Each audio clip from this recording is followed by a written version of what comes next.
আপনারা এখন দেখছেন দিল্লির ঐতিহাসিক আইকন দিল্লি রেড ফোর্ট বা লাল কেল্লা। আমরা এখন দাঁড়িয়ে আছি দিল্লির লাল কেল্লার সামনে।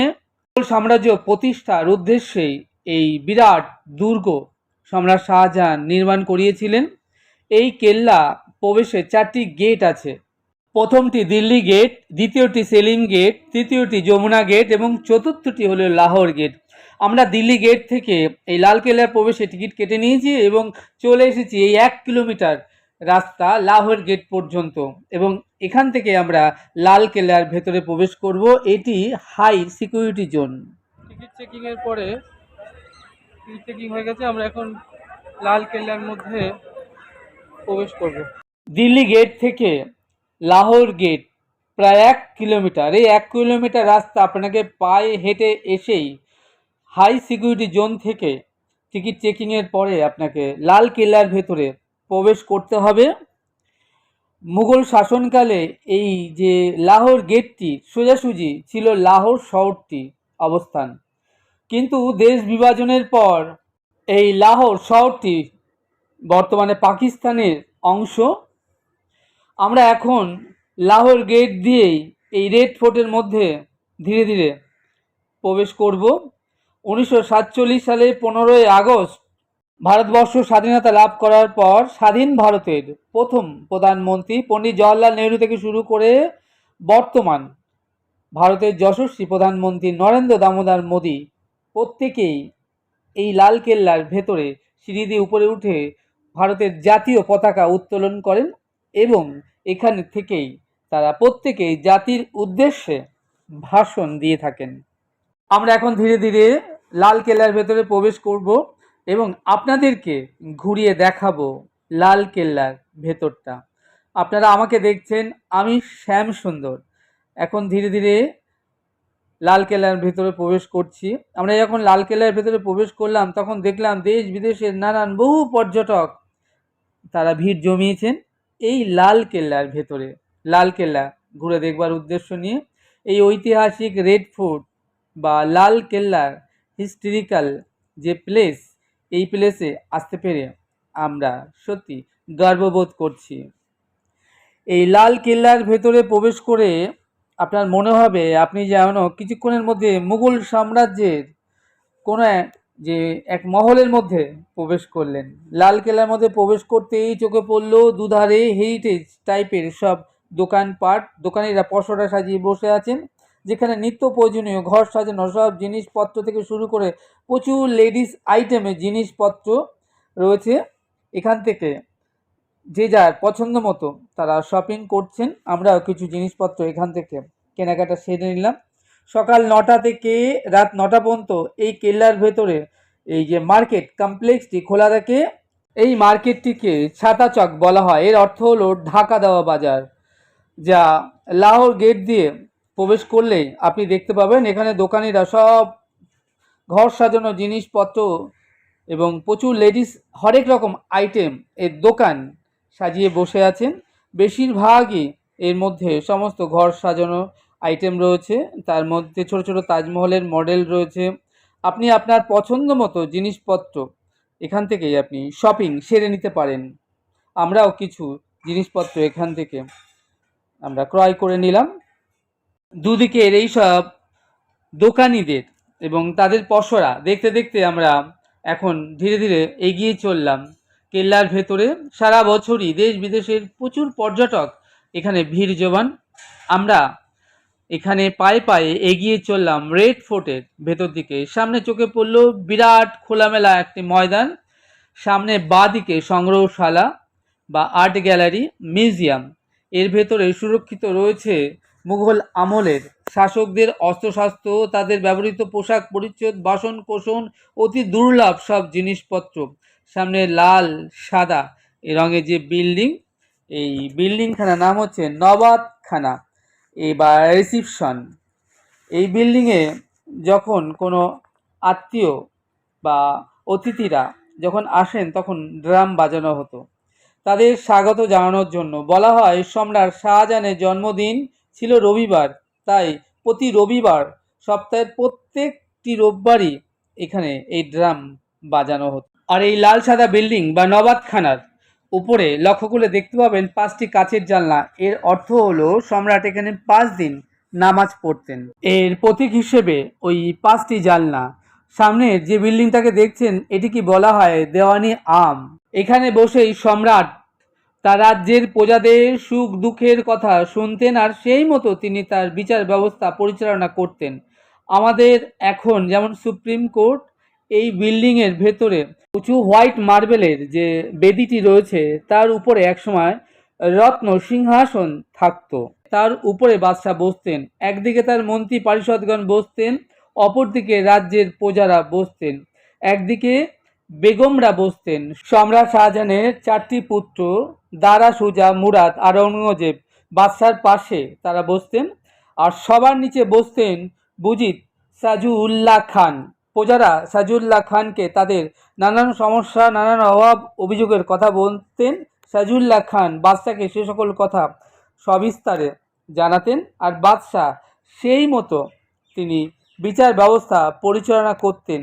আপনারা এখন দেখছেন দিল্লি রেড ফোর্টের ভেতরে দেওয়ানে আম।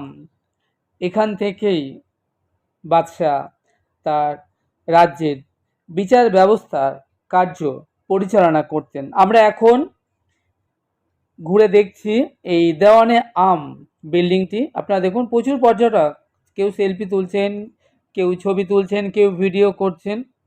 এই যে আর এই যে সামনে দেখছেন সাদা বেদিটি, এই বেদির উপরেই রত্ন সিংহাসনটা একসময় বসানো ছিল এবং তার উপরেই বাদশাহ বসতেন। বসে তিনি বিচার কার্য পরিচালনা করতেন।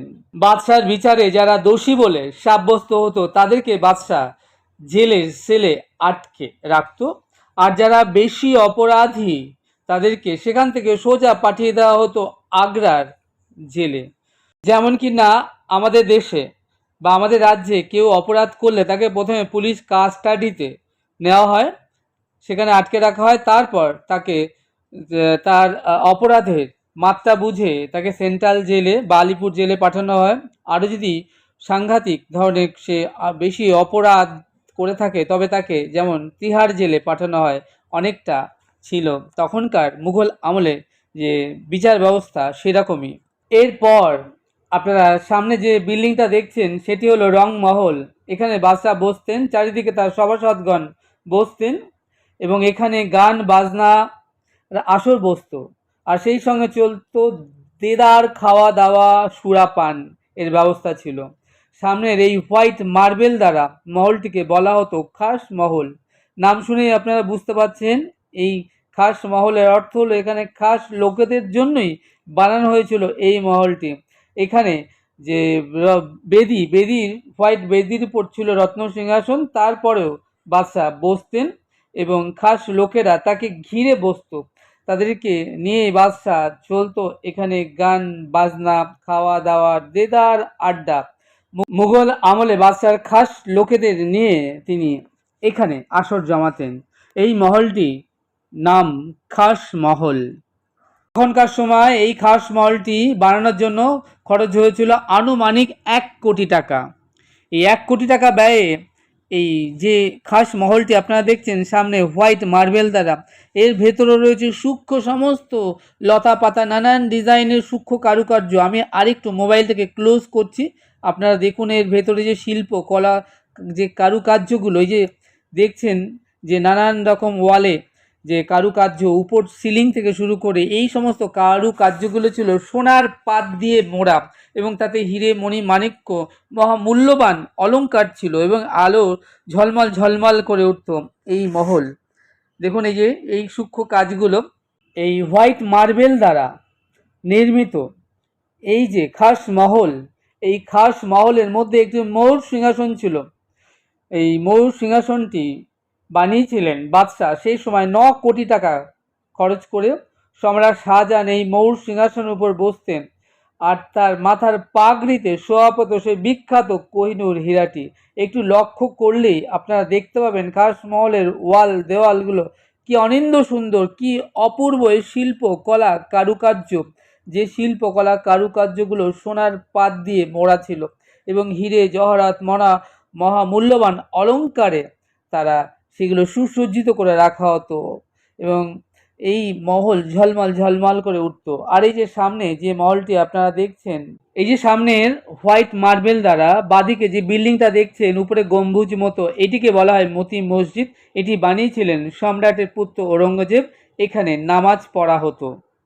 পরবর্তীকালে ব্রিটিশরা আমাদের দেশ ছেড়ে চলে যাওয়ার সময় এই সব মহামূল্যবান অলংকার, সব সোনা দানা, ধন রত্ন তারা তা কী করে, জাহাজ ভরে তাদের দেশে ব্রিটেনে নিয়ে চলে যায়, সাথে নিয়ে যায় মহামূল্যবান সেই কোহিনূর হিরেটিকে। আজও ব্রিটিশ মিউজিয়ামে শোভিত হচ্ছে, শোভা পাচ্ছে আমাদের সেই কোহিনূর হীরাটি। আপনারা যদি কেউ লন্ডনে যান বেড়াতে, তাহলে দেখে আসতে পারবেন সেই ব্রিটিশ মিউজিয়ামে আমাদের দেশের মুঘল আমলে সেই কোহিনূর হীরাটি সেখানে জ্বলজ্বল করছে। এর পরবর্তীকালে 1739 সালে নাদির শাহ অতিথি হয়ে ভারতবর্ষে আসেন এবং দিল্লি সিংহাসনে তখন রয়েছেন মোহাম্মদ রঙ্গিলা। নাদির শাহর সাথে তার বন্ধুত্ব হয়। তখন একজন জাসুস নাদির শাহকে জানালেন যে রঙ্গিলার পাগড়ির মধ্যে রয়েছে মহামূল্যবান সেই কোহিনূর হীরাটি।